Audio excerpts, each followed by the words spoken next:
kitab Yesaya 35. Kitab Yesaya 35. Yesaya 35 ayat 3 dan ayat 4 dengan tema pagi hari ini firman Tuhan, aku tidak akan menyerah. Ya, katakan kepada keluarga kita, aku tidak akan menyerah. Jangan sekali-kali menyerah. Yesaya 35 ayat 3, kuatkanlah tangan yang lemah, lesu, dan teguhkanlah lutut yang goyah. Katakanlah kepada orang-orang yang tawa hati, kuatkanlah hati, janganlah takut. Lihatlah, Allahmu akan datang dengan pembalasan dan dengan ganjaran. Ia sendiri datang menyelamatkanmu. Ya. Saya mulakan firman Tuhan ini dengan satu cerita tentang seorang ibu yang sangat terkejut. Ya. Mengapa dia terkejut? Sebab baru saja dia bergurau senda dengan suaminya. Tiba-tiba suaminya sesak napas. Ya. Lalu bila dia melihat keadaan suaminya begitu, dia membawa suaminya ke hospital. Tetapi beberapa jam kemudian suaminya menghembuskan napas terakhir. Ya, hatinya sangat pedis. Semua yang terjadi tanpa diduga,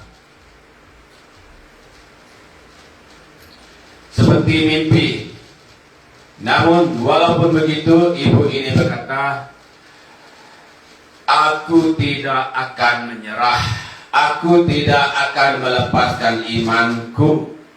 Aku tetap setia mengikuti Yesus. Amen. Jemaat Tuhan, kadang-kadang sesuatu yang tanpa amaran, sesuatu yang tidak kita duga, dan juga di luar jangkaan kita, seringkali terjadi dengan tiba-tiba. Contoh, ya, 1 tahun lebih yang lalu kita tidak menduga bahwa COVID-19 datang melanda negara kita. Bahkan pandemi COVID-19 ini melanda seluruh dunia. Ketika kita masih bergelut dengan COVID-19 ini, tiba-tiba varian Delta muncul. Ya.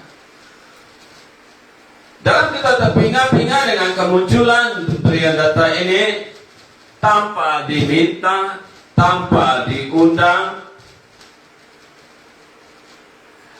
Muncul pula, ya, varian Lambda. Jadi disebabkan hal tersebut yang terjadi, tidak kurang banyak juga orang percaya tidak dapat menerima kenyataan ini, hal yang terjadi ini. Lalu mereka menyerah kalah, mereka melepaskan iman mereka.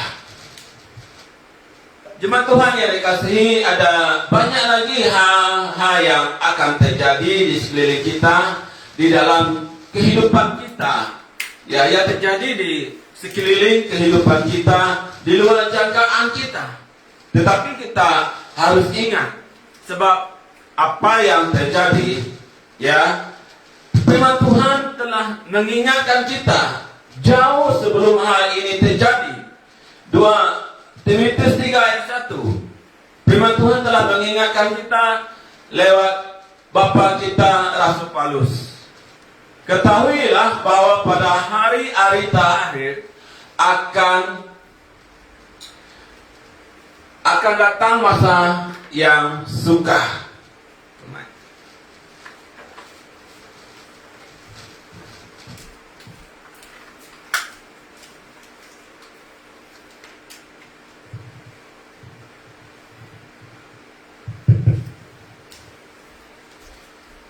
Rasul Paulus telah mengingatkan kita dengan firman Tuhan bahwa pada hari-hari terakhir akan datang masa yang sukar. Jadi mungkin saat ini kita sedang berhadapan di jalan yang buntu. Ya, seperti yang terjadi kepada saudara kita Gimbun. Setelah PKP diadakan, jadi pelanggan agak sepi datang ke tempat mereka berniaga. Jadi terpaksa ditutup untuk sementara. Kemudian tiba-tiba beliau kemalangan motosikal dan terus dibawa ke hospital Kuching, hospital umum. Jadi bila dia berada di hospital Kuching, jadi store perniagaannya benar-benar terpaksa tutup terus. Ini adalah sesuatu yang sukar. Keadaan ini boleh menyebabkan seseorang menyerah kalah. Seperti saya katakan tadi, mungkin saat ini ada yang sedang berdiri di tembok yang tebal. Bukan hanya tebal, tetapi tembok yang tinggi. Dari pandangan mata kasar, tidak mungkin ada jalan untuk melangkah lagi. Tidak ada harapan lagi. Tetapi percayalah bahwa tangan Tuhan tidak kurang panjang untuk menolong kita. Maka jemaat Tuhan yang dikasihi, jangan takut, sebab Tuhan Yesus pasti turun tangan. Yesus masih sanggup menolong kita, buka jalan untuk kita. Percayalah bahwa pertolongan Tuhan tidak pernah terlambat. Tuhan masih sanggup menyatakan kuasanya untuk mengadakan mujizat. Pada waktu itu, padang gurun dan padang kering akan bergirang. Padang belantara akan bersorak-sorai dan berbunga. Seperti bunga mawar, ia akan berbunga lebat. Seperti itu keadaan kita pada suatu hari nanti. Kita akan bersorak-sorai. Gereja Tuhan akan melihat kemuliaan Tuhan semara Allah kita. Pada waktu itu, mata orang-orang buta akan dicelikkan, dan telinga orang tuli akan dibuka. Mereka akan dapat mendengar. Bila Tuhan turun tangan memberi pertolongan, pada waktu itu orang lumpuh akan melompat seperti rusa, dan mulut orang bisu akan bersorak-sorai menaikkan pujian penyembahan kepada Tuhan. Sebab mata air memancar di padang gurun dan sungai di padang belantara. Tanah pasir yang hangat akan menjadi kolam, dan tanah kersang menjadi sumber-sumber air. Di tempat serigala berbaring akan tumbuh tebu dan padang. Amin. Di situ tidak akan ada singa.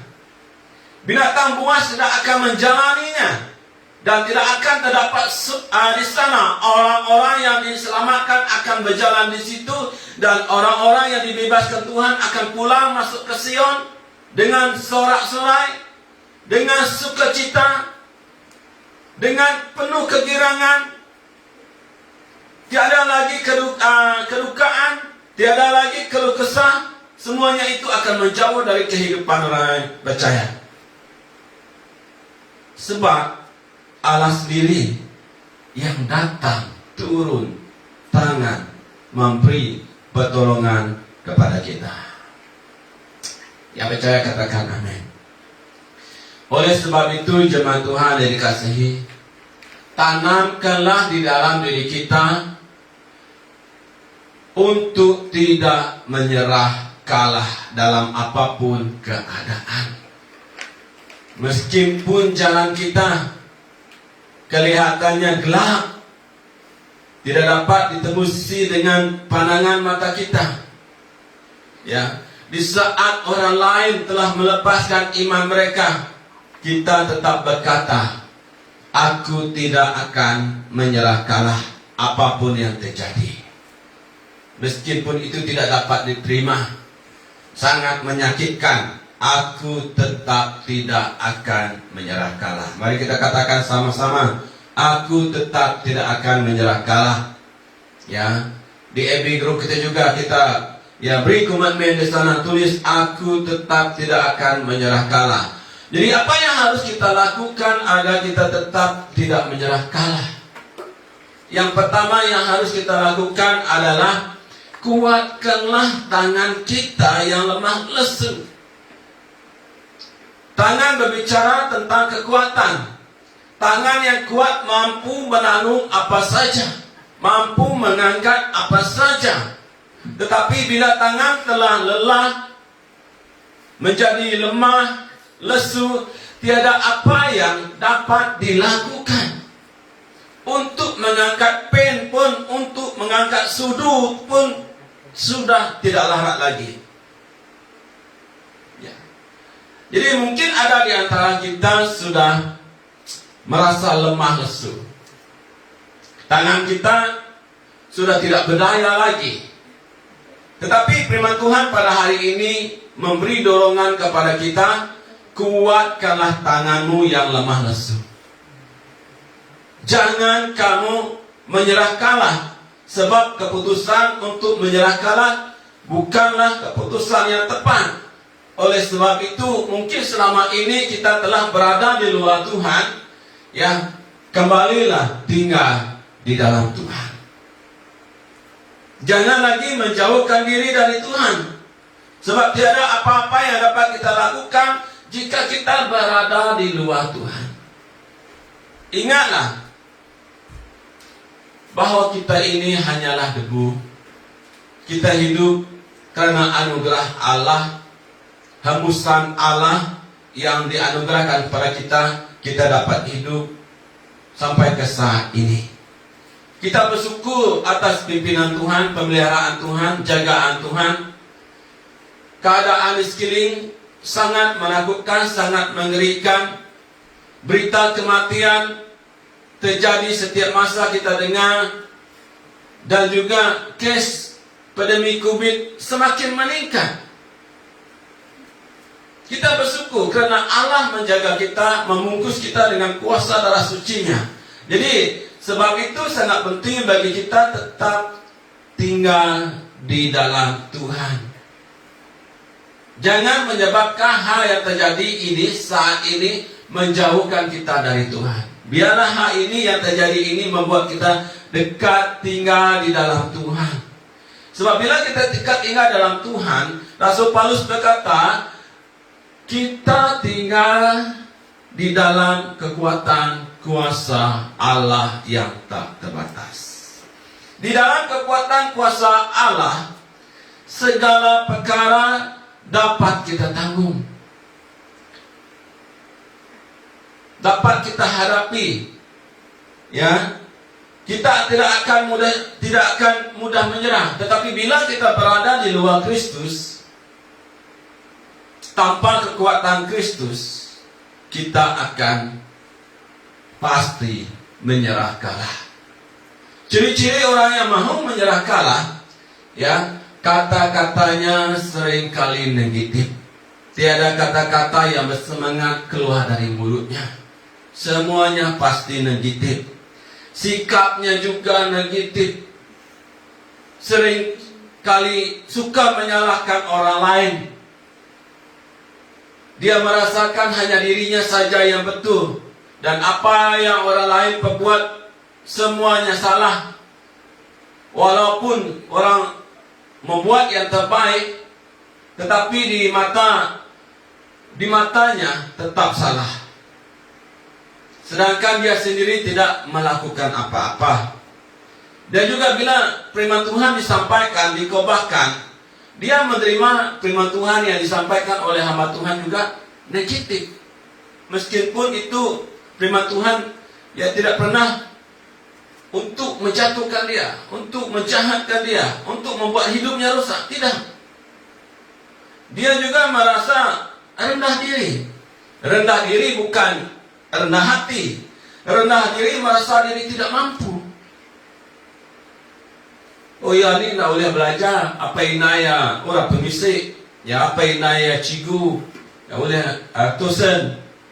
Aku apa inaya aku ni habis duit kena tosen. Ni aku kat jadi belajar.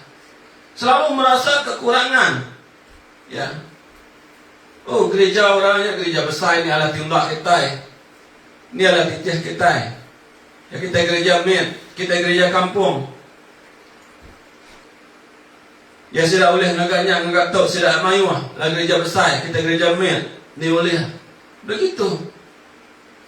Menyerah kalah menyatakan bahawa seseorang itu tidak dewasa. Seperti kanak-kanak, ya, seperti anak-anak kecil. Kita lihat anak-anak kecil, terlalu mudah anak-anak kecil menyerah kalah. Sebab bagi orang yang suka menyerah kalah, bagi dia segala masalah dan tantangan hidup itu adalah beban yang sangat sulit bagi dia. Hal ini tidak menyenangkan, tidak sesuai dengan keinginan dia. Jadi orang yang tidak dewasa, dengan baik, orang yang tidak dewasa adalah orang yang tidak beriman. Memang dia tahu banyak tentang firman Tuhan. Dia telah lama menjadi orang percaya, tetapi bila menghadapi sedikit saja masalah, dia langsung menyerah kalah. Dia langsung berhenti dari pelayanan. Dia tidak akan datang ke gereja lagi. Akhirnya imannya, hidupnya tidak pernah maju. Sedikit masalah di dalam pekerjaan, di dalam bisnis, ya, di dalam persekolahan, dia akan berhenti. Dia tetap akan menyerah kalah. Hidupnya tidak akan pernah maju. Kebanyakan orang yang menyerah kalah adalah orang yang tidak beriman. Ya, kita lihat perjalanan orang Israel menuju tanah Kanaan. Meskipun mereka melihat kuasa Tuhan begitu nyata, mujizat demi mujizat terjadi di sepanjang perjalanan mereka. Setelah selesai mereka mengintai tanah Kanaan, kembalinya mereka, lalu 10 orang tanpa iman menyerah kalah. Tidak dapat kita masuk ke tanah Kanaan, menawan tanah Kanaan. Tidak dapat, kita kecil seperti belalang. Mereka besar tinggi seperti gergasi. Mana mungkin, mana mampu kita dapat masuk mengalahkan mereka. Tiada iman. Seperti saya katakan tadi, meskipun selalu datang ke gereja, hafal firman Tuhan, banyak tahu tentang firman Tuhan, tapi tanpa iman. Orang yang beriman tidak akan mudah menyerah kalah walau apapun yang terjadi. Yang percaya katakan amin. Dia tetap melangkah maju dengan iman, percaya bahwa Tuhan pasti turun tangan, buka jalan. Meskipun banyak tantangan yang besar yang dia hadapi, dia tetap melangkah maju. Dia tetap tidak takut, meskipun nyawa menjadi taruhan. Kita lihat di dalam Kisah Rasul. Gereja mula-mula menghadapi tantangan dan cabaran yang sangat hebat dan dahsyat. Gereja mula-mula begitu menderita, tetapi gereja mula-mula tidak cengeng. Tiada keluar dari hati mereka, dari mulut mereka, menyerah kalah. Mereka tetap bertahan. Bahkan berani mati demi iman mereka. Ini yang harus gereja Tuhan sekarang contohi. Jangan mudah menyerah kalah seperti gereja mula-mula. Karena Tuhan pasti turun tangan. Kenapa? Bila Tuhan turun tangan, kita akan mendapat kekuatan dari Tuhan. Kekuatan yang tidak terbatas.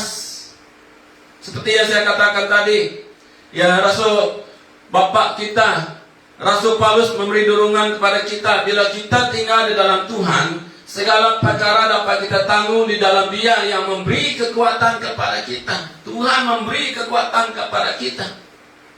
Memang kita telah tiada kekuatan lagi, tetapi kita punya Tuhan. Kita punya Tuhan yang punya kuasa yang tak terbatas. Kita memang sudah tidak mampu. Memang tiada siapa yang mampu menghadapi ya semua masalah yang terjadi dengan kekuatan sendiri. Tiada. Tetapi kita punya Tuhan yang masih memampukan kita lewat Roh Tuhan, Roh Kudus yang ada di dalam kita. Ini yang memberi kekuatan yang super kepada kita, kekuatan yang ekstra kepada kita, sehingga segala perkara dapat kita tanggung di dalam Dia yang memberi kekuatan kepada kita. Kita akan menghadapinya dengan penuh kesusisan. Ada seorang ibu yang ditinggal oleh suaminya. Suaminya tidak dapat lagi bertahan dengan masalah keluarga yang mereka hadapi. Lalu suaminya memutuskan untuk bercerai, membawa 2 orang anaknya lari ke luar negara. Meskipun begitu, ibu ini tidak menyerah kalah. Dia tidak mau bercerai dengan suaminya. Dia datang kepada Tuhan, dia berdoa, menyerahkan masalah yang terjadi di dalam hidupnya kepada Tuhan. Dia menyerahkan suaminya yang telah melarikan diri, meninggalkan dia seorang dalam keadaan yang tidak baik. Memang sulit bagi ibu ini menerima kenyataan ini. Ini adalah sesuatu yang sukar bagi ibu ini. Apa yang terjadi? Bila ibu ini tetap membiarkan dirinya tinggal di dalam Tuhan, dia mendapat kekuatan yang dari Tuhan dalam menghadapi keadaan ini. Dia tetap berdoa, berserah kepada Tuhan, bukan menyerah kalah, tetapi dia berserah kepada Tuhan. Dia mengangkat tangan kepada Tuhan, dia berdoa. Suami ibu ini yang berada di luar negara merasa tidak tenang. Dia sering kali mendengar suara yang menyuruh dia pulang, agar pulang. Dimanapun, kemanapun dia berada, suara ini sering kedengaran di cuping telinganya. Pulang. Waktu mandi, waktu makan, waktu tidur, suara ini sering kedengaran, menyuruh dia, pulanglah kamu kepada istrimu. Jadi akhirnya suami ini, ibu ini, ia tunduk kepada suara ini. Ya, setelah dia berkata, ya, aku kembali kepada istriku. Lalu dia kembali, dia pulang kepada kepangkuan istrinya. Suara itu tidak lagi kedengaran. Jemaat Tuhan yang dikasihi, Yesus punya banyak cara untuk menolong kita. Kita bukan hanya menerima keselamatan yang kekal bersama Yesus di surga pada suatu hari nanti.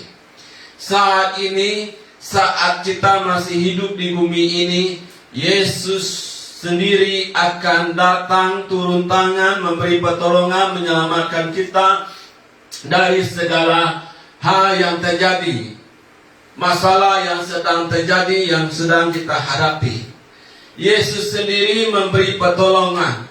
Jika pada saat ini tangan kita sudah letih lesu,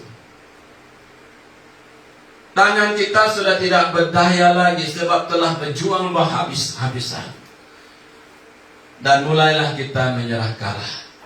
Ingatlah, menyerah kalah bukanlah keputusan yang tepat, bukanlah cara penyelesaian.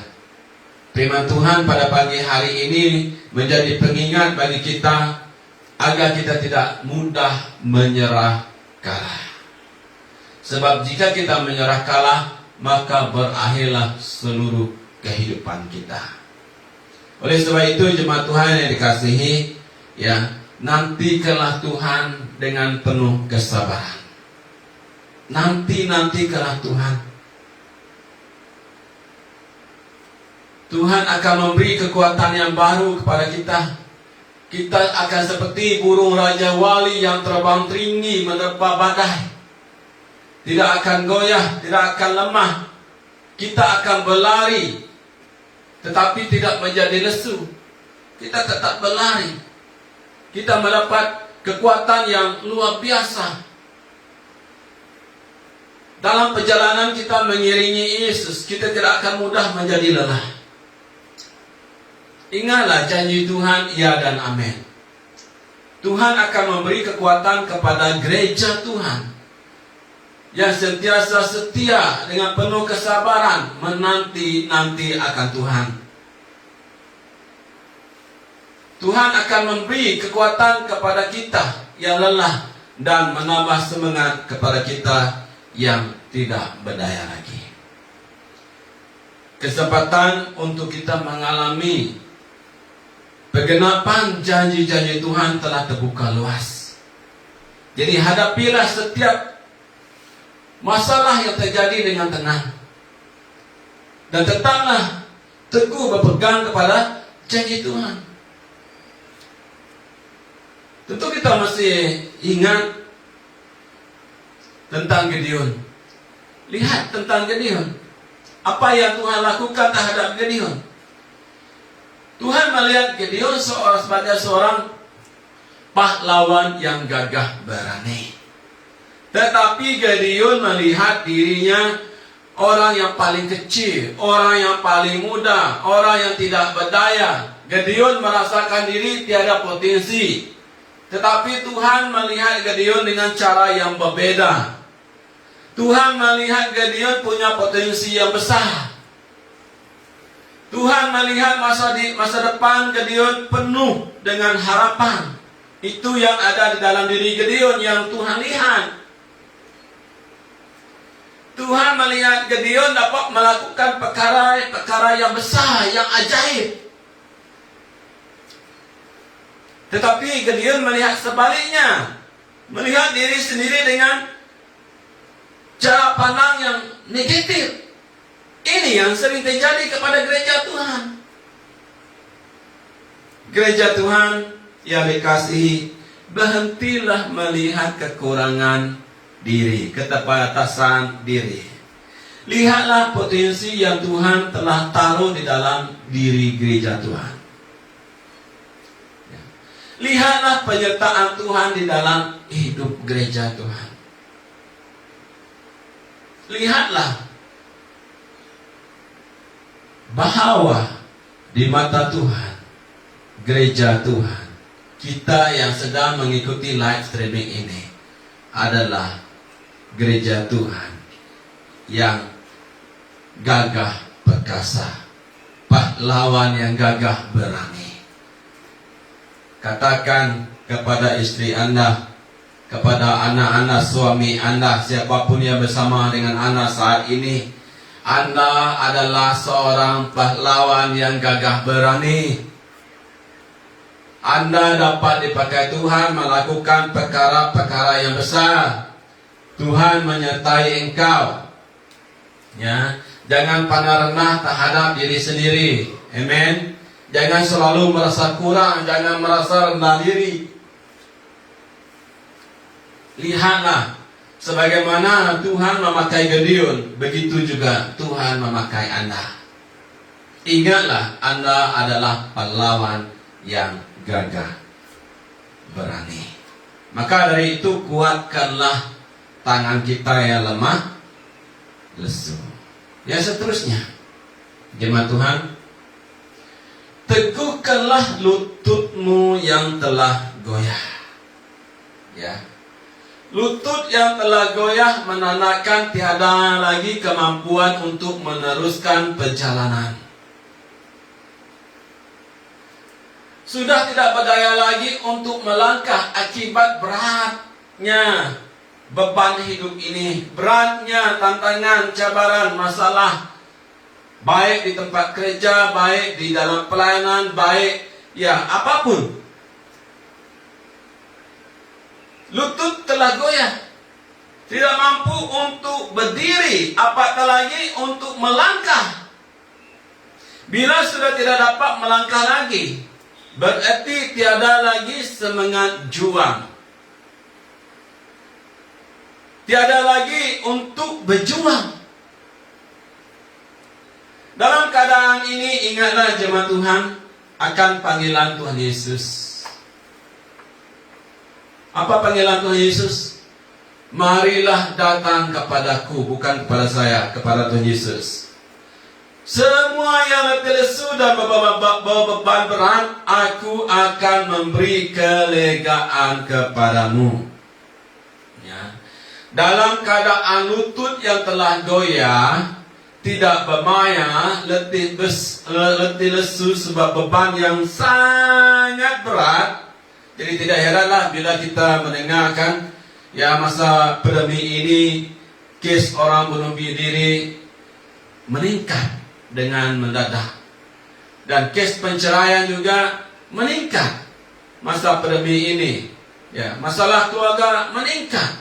Sepatutnya masa ini kita ya luangkan masa sebaiknya untuk bersama keluarga dengan penuh keceriaan. Tetapi ya seperti Pastor Saloma kongsikan waktu kita ya berdoa bersama pada malam Jumat lepas, ya penceraian terjadi, ya banyak masalah terjadi di dalam keluarga suami istri.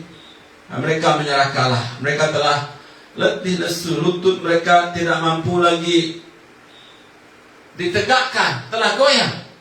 Yesus berkata, datanglah kepadaku. Beruntung, puji Tuhan, kita punya Yesus. Kita ada tempat untuk kita tempat kita rehat. Kita ada place stop. Yesus memberi tawaran kepada kita, datang kepadanya, rehat kepadanya. Serahkan beban kita kepada Tuhan. Maka di situ kita akan mendapat kesegaran yang baru, kelegaan yang luar biasa. Kelegaan yang Yesus tawarkan tidak sama dengan kelegaan yang si iblis tawarkan kepada kita. Tidak. Pada saat ini iblis giat menyerang ya siapa saja, baik orang yang tidak percaya, apatah lagi orang yang percaya, dengan bisikan negatif, agar kita melihat sisi positif bila kita menyerah kalah. Ini yang iblis buat. Setan berbisik, dia berkata ada kelegaan bila kita menyerah kalah. Ya. Sedangkan pada realitinya tiada yang positif bila kita menyerah kalah. Tiada. Bila kita menyerah kalah, bila kita berhenti di tengah jalan, ya memang pada mulanya kita merasa lega, ya, tetapi kelegaan itu hanya bersifat sementara. Ya. Contoh, banyak orang yang merasa lega bila melepaskan iman mereka, mereka menyerah kalah, lepaskan iman mereka, ya mereka merasa lega, mereka merasa bebas sebab mereka merasa tidak terikat lagi dengan firman Tuhan. Tetapi tidak lama kemudian kita lihatlah hidup mereka, bagaimana kehidupan mereka yang berada di luar Tuhan.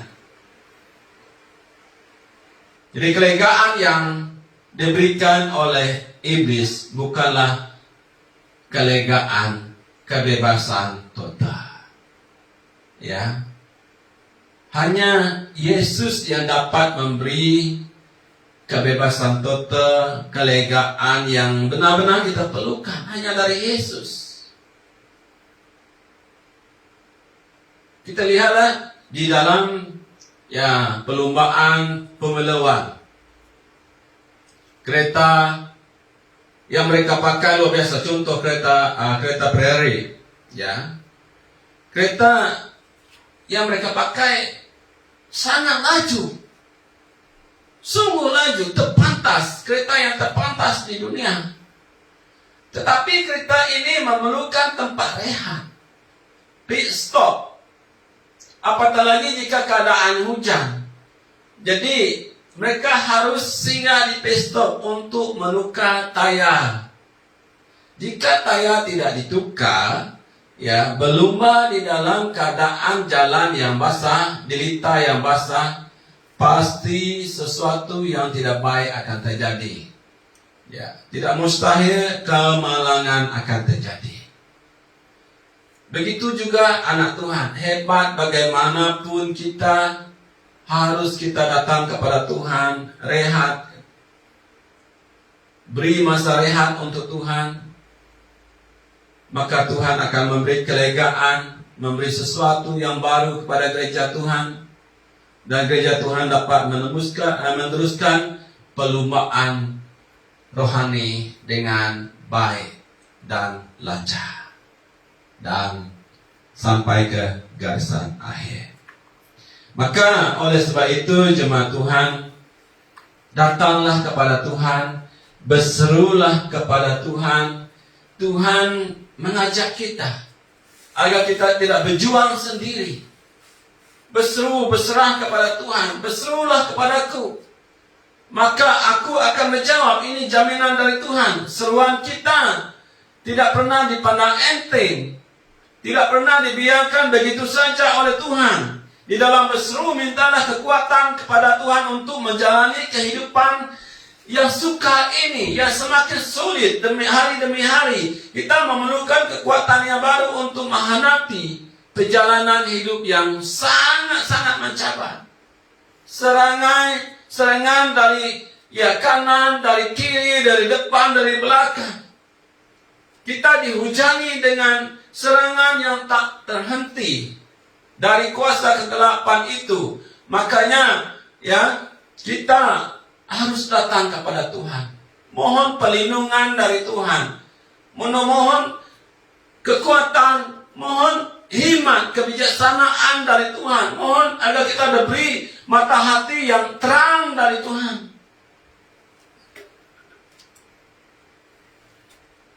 Mungkin saat ini kita sudah berada di hujung kekuatan. Kekuatan kita hampir berakhir. Saat ini Anda mungkin sangat lemah dan merasa tidak dapat bertahan lagi. Tidak dapat bertahan lagi di dalam karena penyakit yang belum sembuh. Berdoa tidak juga sembuh. Tidak tahan lagi dengan kerana orang yang kiri kanan. Di mana Anda berada, di tempat kerja kan, menghadapi keadaan yang tidak baik, yang tidak menyenangkan. Sehingga Anda merasa tidak mampu untuk bangkit. Lutut betul-betul sudah lemah, sudah goyah. Bagi yang bisnis, mungkin bisnis, keadaan sekarang bisnis memang suka. Begitu juga di dalam pekerjaan. Di dalam pekerjaan menghadapi cabaran yang luar biasa. Pindah ke tempat baru tidak seperti yang diharapkan. Ya mungkin murid-murid kita yang baru, karena mereka, ataupun mereka langsung tidak ada komitmen di dalam pelajaran mereka. Ini adalah satu cabaran. Dan begitu juga di dalam pelayanan. Apalagi di dalam pelayanan di era yang baru ini sangat mencabar. Juga hal-hal di dalam keluarga dan yang lainnya. Kita merasa diri kita gagal. Kita merasa diri kita gagal, meskipun kita telah bekerja keras, tetapi kita tidak melihat hasil. Sepertinya tidak berhasil. Sepertinya apa yang kita lakukan, kerja keras kita sia-sia. Saat ini kita mau menyerah. Kita mau menyerah, mungkin kita melihat ahli keluarga kita berdoa, tidak juga mereka mau bertobat. Kita beritakan Injil, tidak juga mereka mau menerima Yesus menjadi Tuhan. Mereka tidak berubah, malah kehidupan ahli keluarga kita, anak kita, suami kita semakin teruk. Firman Tuhan berkata, teguhkan lututmu yang goyah. Jangan sampai engkau menyerah di tengah jalan. Engkau telah melangkah begitu jauh, makanya tetaplah bersemangat. Ya, sebab setiap hari jika engkau tetap bertahan terus melangkah, engkau semakin dekat dengan kejayaan.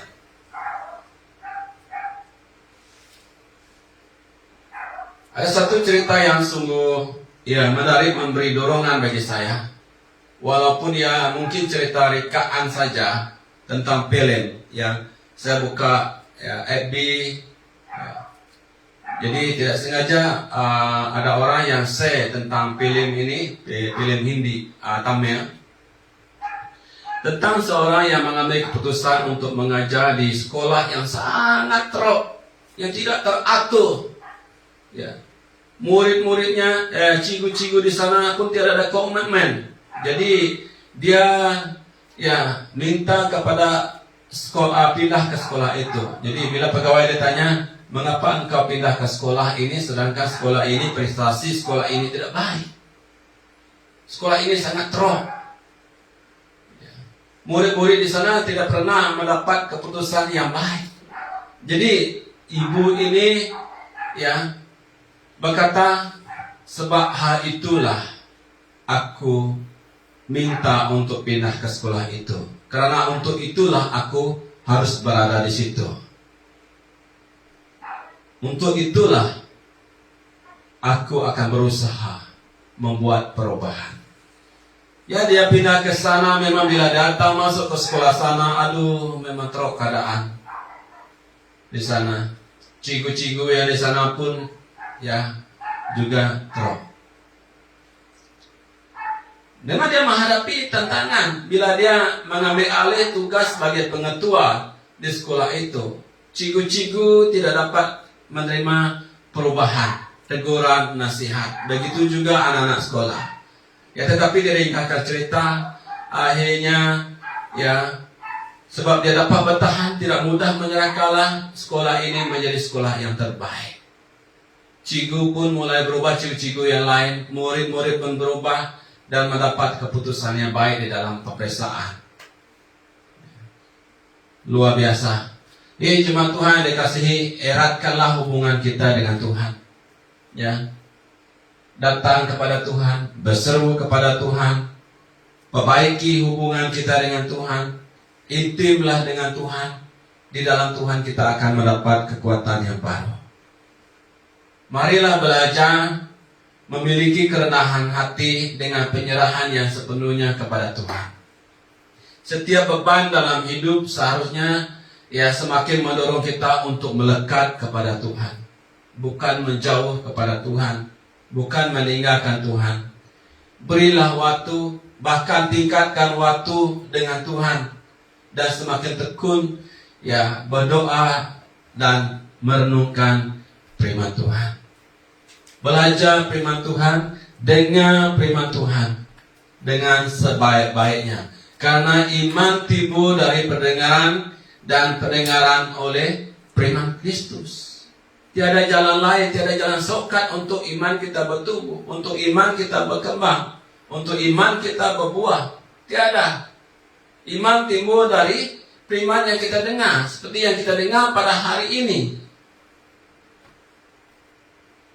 Untuk kita kuat dan tidak mudah menyerah, dengarkan firman Tuhan. Firman Tuhan ini yang akan memberi kekuatan yang baru kepada kita, kekuatan yang super. Bila kita mendapat kekuatan dari firman Tuhan, ini yang menjadikan kita teguh, utuh. Tiada terselit di dalam pikiran dan hati kita untuk angkat jari, menyerah kalah. Tidak. Makanya jangan waktunya kita belajar mendengar firman Tuhan, kita sibuk dengan hal yang lain seperti mata. Jangan waktunya kita mendengar firman Tuhan, hati kita terarah kepada media sosial, bukan kepada firman Tuhan. Kita kata kita cinta Tuhan, kita bernyanyi, kita katakan cinta Tuhan. Kita menaikkan pujian penyembahan meskipun badai silih berganti, aku tetap cinta Yesus. Bagaimana katanya cinta Yesus, cinta Tuhan. Waktu firman Tuhan diwatakan, kita buka media sosial, buka FB, buka WhatsApp, buka TikTok, dan sebagainya. Oleh sebab itu, meskipun ya seperti waktu gereja dibuka dulu, apatah sekarang lagi kita secara live streaming, saya tidak tahu bagaimana keadaan Anda ya menonton live streaming, apakah Anda fokus atau hanya duduk saja, tetapi ya hati dan pikiran terarah ke tempat lain, ataupun hanya ikut live streaming, Anda tidak berada di sana. Tuhan tahu semua itu. Ya, meskipun masih dulu gereja seringkali anak ya datang ikut kebaktian, suatu gereja masih dibuka dan anak aktif di dalam pelayanan itu baik, tetapi yang menyedihkannya ya hati Anda tidak terbuka untuk Tuhan. Maka tidak mustahil hidup Anda tidak berubah. Anda seringkali menjadi batu sandungan di dalam gereja Tuhan. Anda seringkali menjadi ya sumber masalah di dalam gereja. Ada yang datang ke gereja ibadah, datang karena ekornya tertidur nyenyak. Ya, ketika beri firman Tuhan diwatakan, jika pun mendengar firman Tuhan, tetapi hatinya tertutup rapat dari firman Tuhan. Sedangkan kita bahwa orang Kristen sekarang sangat cengeng dengan firman Tuhan yang tidak sesuai dengan keinginannya, ya, terus kecewa, terus tidak datang lagi ke gereja, terus tidak terlibat dalam pelayanan lagi. Dengan firman Tuhan rasanya menyinggung hati dia, ya, merasa diri disindir oleh firman Tuhan, terus keluar, tidak nampak wajah lagi. Tiada di dalam Alkitab dengan baik-baik. Tiada di dalam Alkitab. Tidak ada sepatah pun di dalam Alkitab firman Tuhan mengajar agar orang percaya menjadi cengeng. Tiada.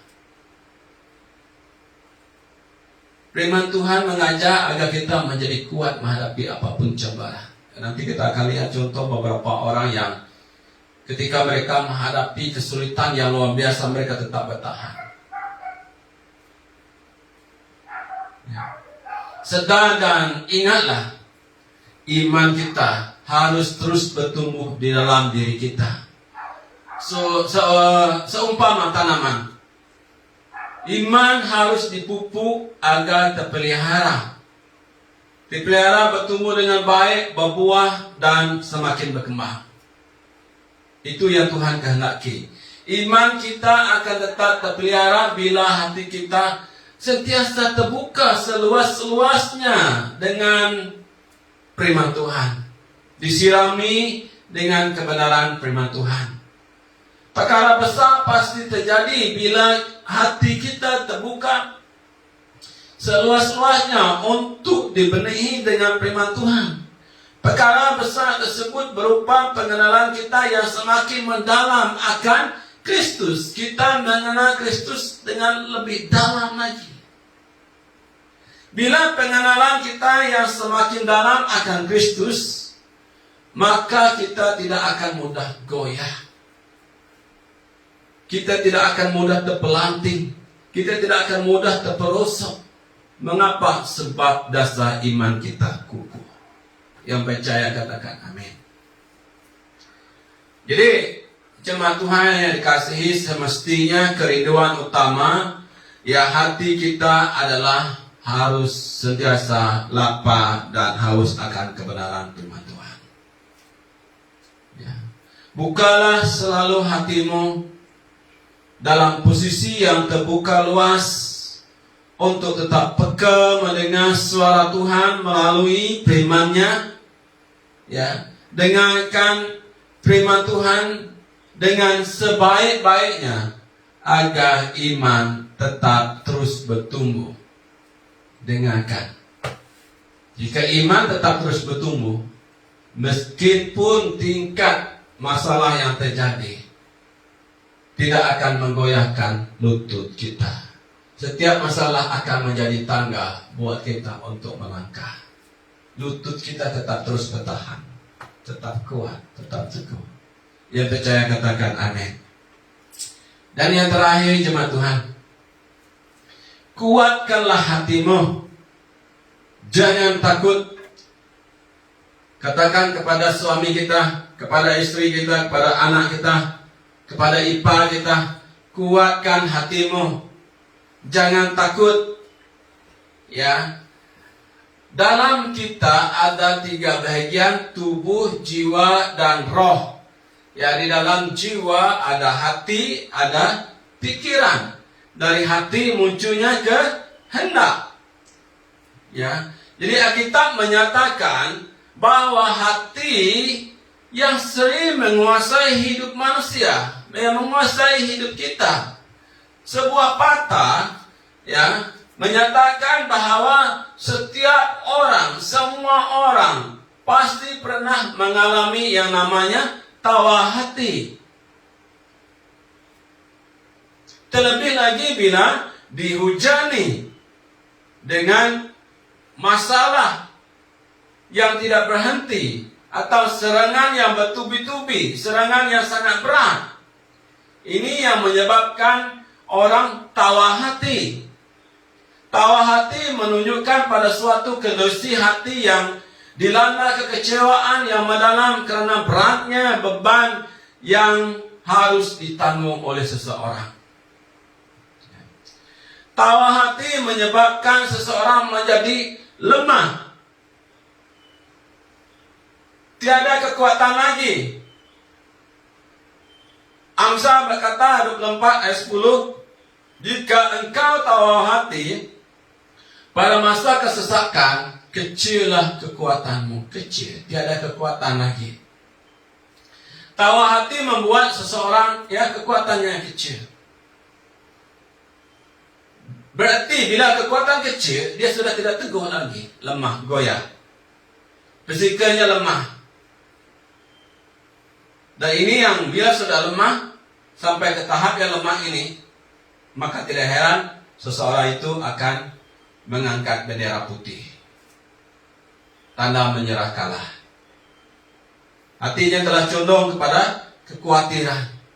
Hatinya telah dikuasai oleh ketakutan. Sebab itu firman Tuhan berkata, janganlah takut. Firman Tuhan mendorong, kuatkanlah hatimu. Bila hati kuat, tidak takut, tidak akan dikuasai oleh ketakutan. Bila takut, gelisah, tidak tenang. Bila tidak tenang, tidak dapat tidur. Hal ini yang menyebabkan orang tidak lagi percaya kepada Tuhan. Tidak lagi dia berpegang kepada firman Tuhan.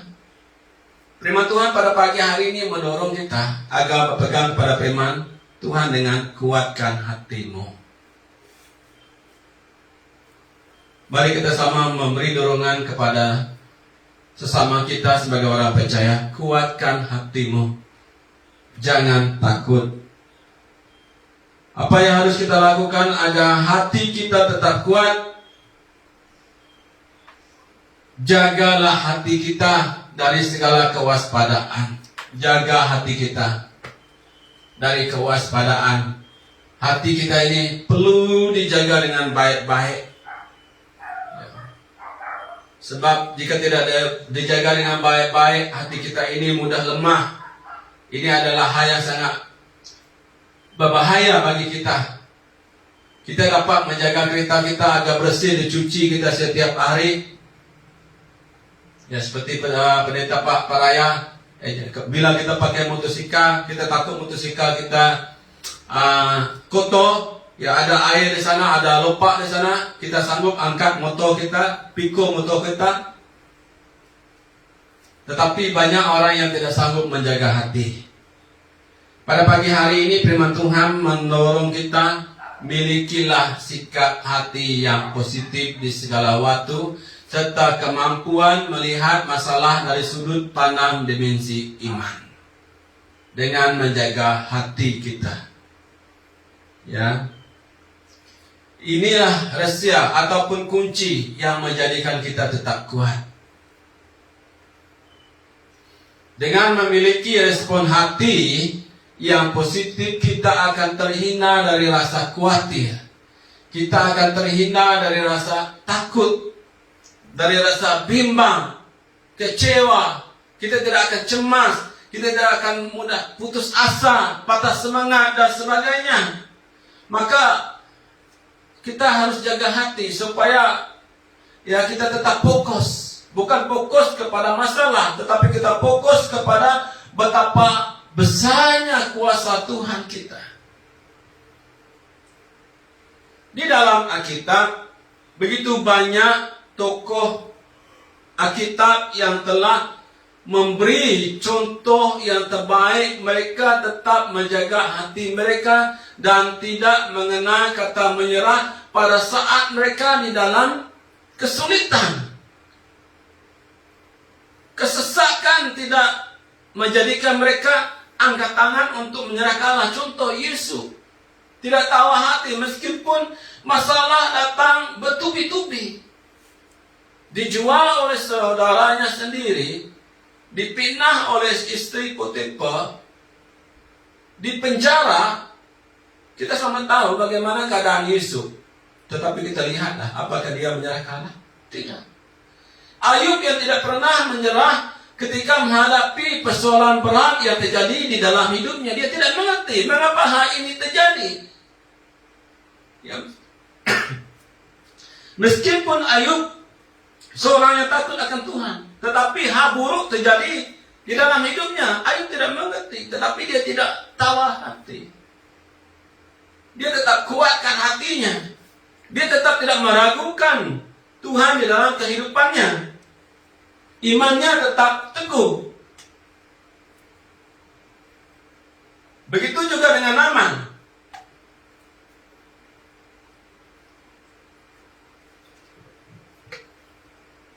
Naaman tidak pernah putus asa untuk mencari jalan keluar agar dia sembuh dari sakit kusta yang dia alami. Wow, sedangkan Naaman pada mulanya bukan orang percaya. Tetapi dia punya semangat juang yang kental, hati yang cekal. Dia tidak menyerah kalah. Memang bagi dia walaupun pada mulanya dia tidak dapat menerima, bila menerima arahan dari hamba Tuhan untuk sembuh, pergi sungai Yordan, selam 7 kali, tetapi dia melakukannya. Mujizat terjadi, kesembuhan terjadi, dia pulih dari sakit kusta. Dine tidak pernah putus asa ketika imannya diuji, ketika tinggal bersama di bawah sebagai tawanan, berada di tengah bangsa yang tidak mengenal Allah. Tantangan demi tantangan yang Dine hadapi, Dine tidak menyerah kalah. Esther tidak menyerah kalah saat bangsanya hendak dibinasakan dari muka bumi. Ketika bangsanya hendak dilupuskan dari muka bumi, dia berdoa, dia cekalkan hati dia, berdoa kepada Tuhan, minta pertolongan Tuhan. Dan kita lihatlah happy ending yang terjadi. Ruth tidak patah hati, tidak menyerah kalah. Meskipun peluang yang ada padanya kelihatannya memang tidak ada. Tetapi bila Tuhan turun tangan, kita lihatlah keadaan hidup Ruth. Yesua sentiasa kuat dan teguh di dalam memimpin bangsa Israel. Bukan sesenang memimpin suatu bangsa yang besar, berbagai kerana. Tetapi Yesua tetap kuat dan teguh. Akhirnya Yesua memimpin bangsa Israel masuk ke tanah Kanaan dengan pertolongan Tuhan yang dahsyat. Tuhan turun tangan. Kita beberapa minggu lepas kita telah belajar dari firman Tuhan, bagaimana doa Yesua Dia berdoa kepada Tuhan agar matahari berhenti, bulan berhenti. Lihatlah penyertaan Tuhan. Jadi mengapa harus meragukan penyertaan Tuhan? Ya, tetap bersemangat.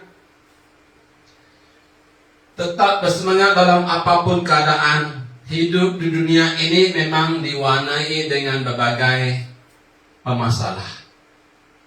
Tetapi orang yang punya semangat pasti memiliki kekuatan yang luar biasa untuk menghadapinya. Tiada terselit di lubuk hatinya untuk menyerah kalah. Ya. Orang yang bersemangat dapat menanggung segala penderitaan dan berakhir dengan kemenangan karena memiliki respon hati yang selalu positif. Makanya dia menjalani hidup ini dengan penuh semangat. Ya. Yang lebih indah lagi adalah Tuhan menjaga kita. Firman Tuhan berkata Yesaya 26 ayat 3, yang hatinya teguh kau jagai dengan damai sejahtera, sebab kepada yang mula ia percaya. Wah, indahnya hidup ini. Hati yang teguh dijagai oleh Tuhan dengan damai sejahtera. Betapa bahagianya hidup ini. Makanya janganlah kita menyerah kalah. Kondisi mau menyerah kalah adalah kondisi yang sangat berbahaya. Sebab orang yang mau menyerah kalah adalah orang yang telah tawa hati. Orang yang telah tawa hatinya adalah orang yang telah patah semangat. Orang yang telah patah semangat pasti hidupnya dikuasai oleh putus asa. Orang yang telah hilang pengharapan, tiada harapan lagi baginya. Jadi iblis menyerang kita agar kita tidak kuat lagi, tidak punya semangat lagi, agar kita hidup dalam keadaan putus asa, agar kita hidup tanpa pengharapan. Bila kita hidup tanpa pengharapan, maka kita tidak akan mencapai kejayaan di dalam kehidupan ini. Kita tidak akan beroleh kemenangan. Kita tidak akan mengecapi kemenangan. Harapan untuk melihat pekerjaan kita, bisnis kita menjadi berhasil tidak akan menjadi kenyataan. Harapan untuk melihat ahli keluarga kita bertobat tidak akan terjadi. Harapan untuk melihat gereja kita berkembang, pelayanan yang baik tidak akan terjadi, pasti terbantut bila kita patah semangat. Itulah kehendak iblis. Harapan untuk melihat rekan kerja kita berubah, bertobat, tidak akan menjadi kenyataan bila kita menyerah kalah. Makanya jemaat Tuhan Yesus, yakinlah akan penyertaan Tuhan. Memang di saat-saat yang suka kita merasa sendiri, kita merasa tanpa Tuhan. Tidak, Tuhan tidak pernah meninggalkan kita. Yakinlah dengan penyertaan Tuhan seperti mana Yesua yakin akan penyertaan Tuhan.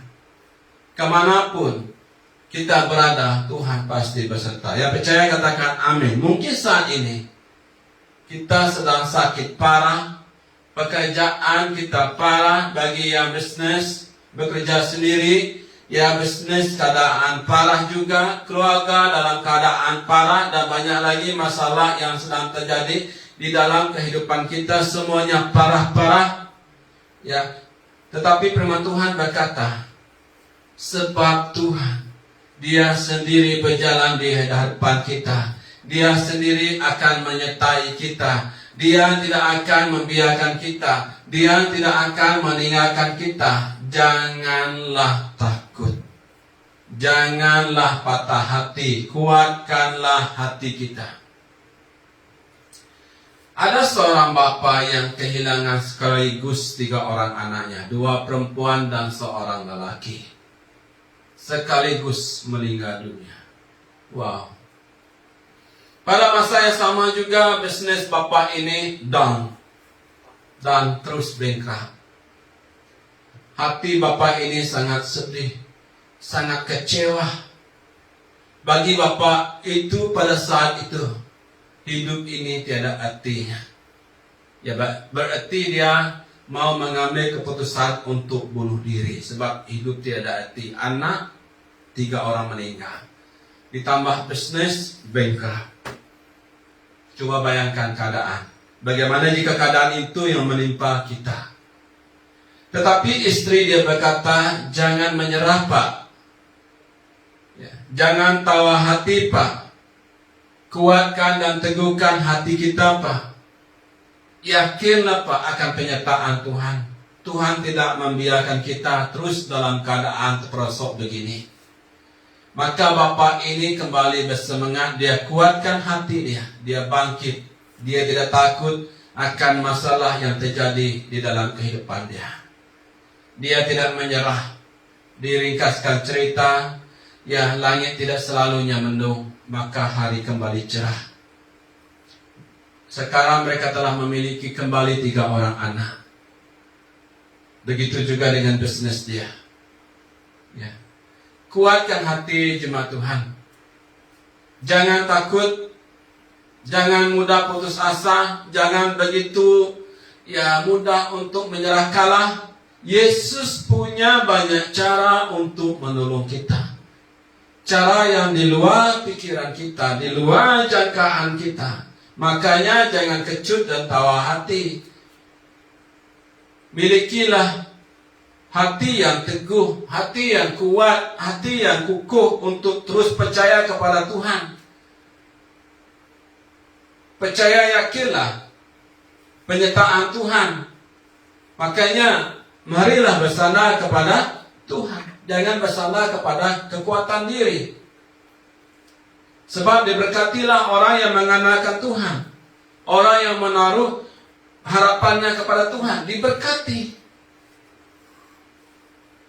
Banyak orang yang memiliki sesuatu yang dapat dia andalkan di dalam kehidupannya. Misalnya, ada orang yang mengandalkan harta kekayaannya. Ada orang yang mengandalkan jawatannya. Ada orang yang mengandalkan kuasanya. Ada orang yang mengandalkan kebijaksanaannya. Ada orang yang mengandalkan keindahan fisiknya. Dan pelbagai lagi yang dia andalkan. Hal tersebut tidak sepenuhnya salah.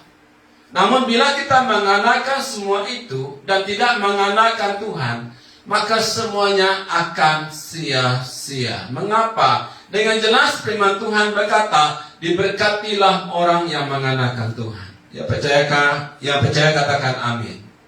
Diberkatilah orang yang harapannya ditaruh kepada Tuhan.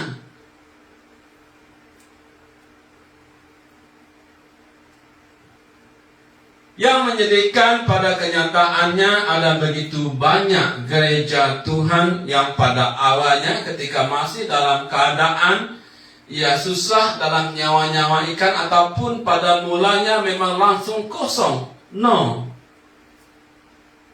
Mulanya begitu giat bersandar kepada Tuhan. Benar-benar sepenuh hati, sepenuh jiwa, sepenuh kekuatan bersandar kepada Tuhan. Namun setelah diberkati oleh Tuhan, hidup sukses segalanya, berjalan dengan baik, jadi mulailah menjadi kacang yang lupakan kulit, tidak lagi mengandalkan Tuhan. Tinggal di luar Tuhan, berada jauh di hadapan Tuhan. Buktinya, Alkitab mencatat Raja Asa. Pada awalnya, Raja Asa begitu setia kepada Tuhan. Sangat-sangat selalu mengandalkan Tuhan. Oleh karena dia hidup begitu mengandalkan Tuhan, maka hal tersebut membuatnya selalu memperoleh kemenangan setiap kali dia berperang melawan musuh-musuhnya.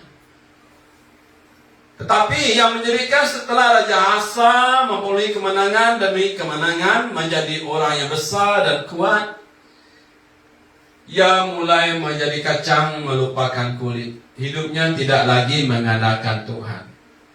Ya. Kemenangan demi kemenangan yang dia raih, yang dialami membuat dirinya mulai lupa diri. Dia mulai bersandar kepada kekuatannya.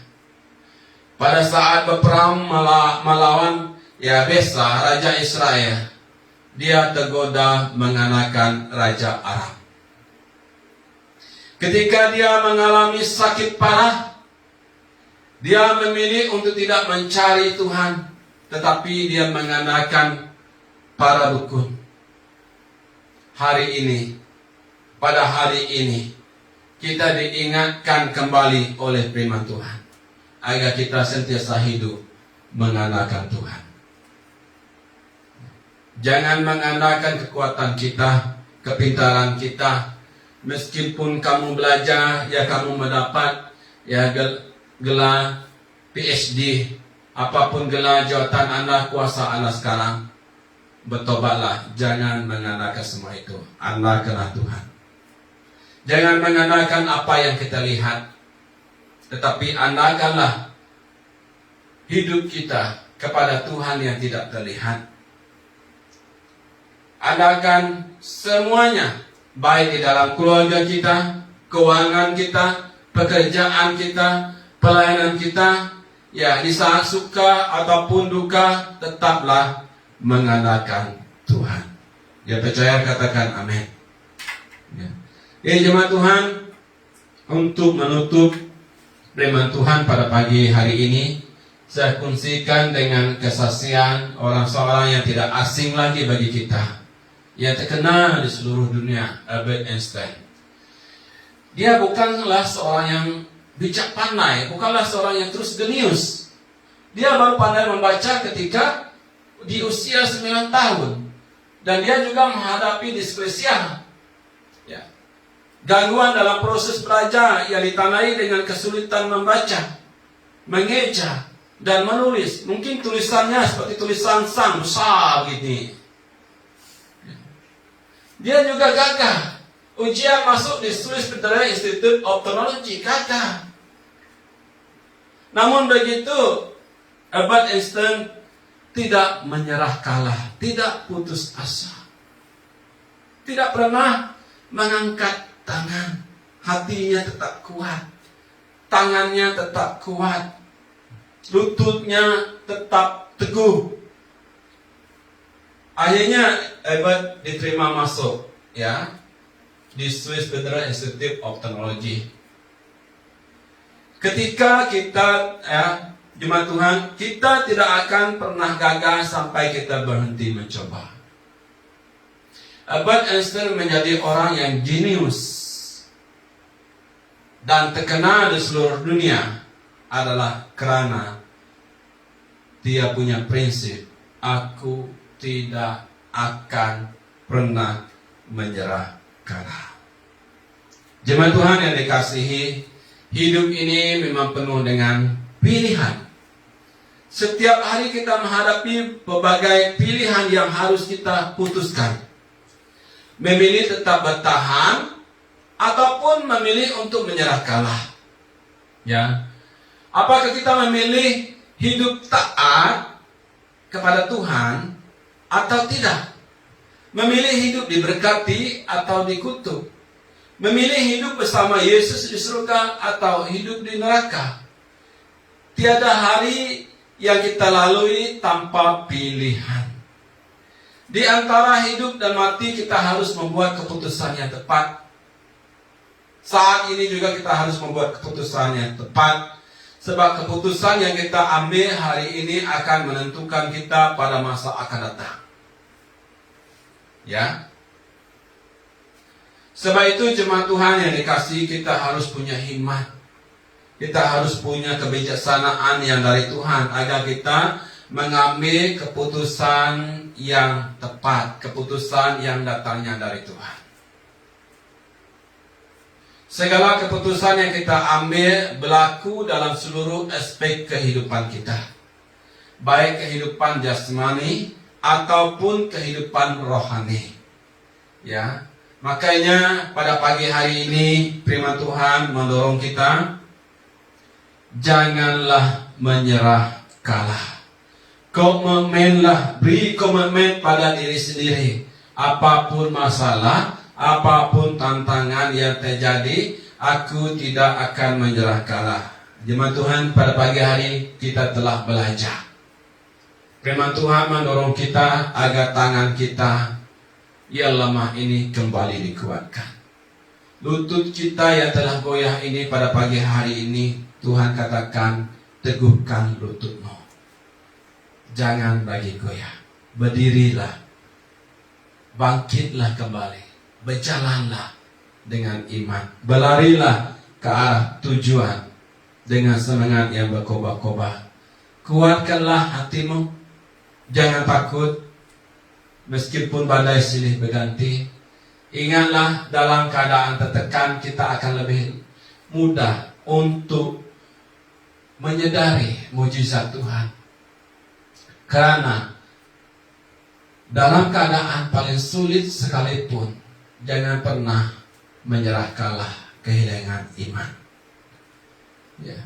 Dalam proses dan pembentukan, kita harus kuat, kita harus tabah, kita harus cekah. Bersama Tuhan, kita pasti hidup berkemenangan. Yang percaya, katakan amin. Mari kita berdoa. Kita berdiri bersama. Kita bersyukur buat firman Tuhan yang kita pelajari pada pagi hari ini. Tuhan, kami sangat diberkati lewat kebenaran firman-Mu. Membangkitkan semangat kami, menguatkan tangan kami, meneguhkan lutut kami, dan juga hati kami dibangkitkan kembali untuk terus bersemangat dan kuat di dalam Engkau. Pada pagi hari ini, gerejamu mengalami pemulihan, gerejamu mengalami kebangkitan, gerejamu akan kembali berjalan dengan roh yang menyala-nyala. Dan tiada apapun yang dapat menghalangi gerejamu mulai pada hari ini. Apapun tekanan, gerejamu tidak akan lemah. Gerejamu tidak akan menyerah kalah. Apapun persoalan hidup yang silih berganti Tuhan, gerejamu akan menghadapinya dengan keyakinan, dengan kepercayaan, dengan iman bahwa Engkau pasti menyertai. Engkau pasti akan buka jalan. Engkau pasti menghulurkan tanganmu untuk memberikan pertolongan yang ajaib. Terima kasih buat kebenaran firman-Mu. Berkati kemanapun kami pergi, Engkau bungkusi kami dengan darah suci-Mu.